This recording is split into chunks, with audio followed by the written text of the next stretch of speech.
Welcome to the slop farm. Enjoy the video. You begin by verifying prerequisites and grabbing the installer.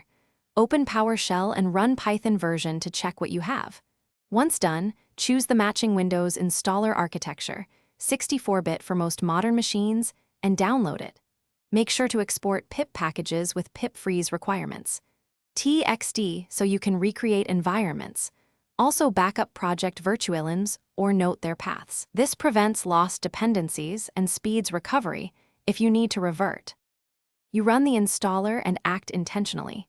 Check Add Python to Path on the first screen unless you plan manual path edits, then choose Customize Installation to include pip and optional features. If multiple users use the machine, select Install for all users to place binaries in program files.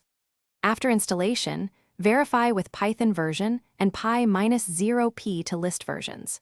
If conflicts appear, adjust path order in system environment variables or use the Pi launcher to target specific interpreters for projects. You finish by recreating virtual environments and restoring packages. Activate each venv, then pip install R requirements. TXT, which ensures projects use the new interpreter. Make sure scripts and IDEs point to the new Python path. Adjust system environment variables if needed, or use pi-3 x to run a specific version.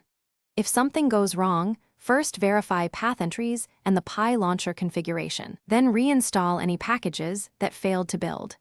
That single troubleshooting step resolves most upgrade issues quickly.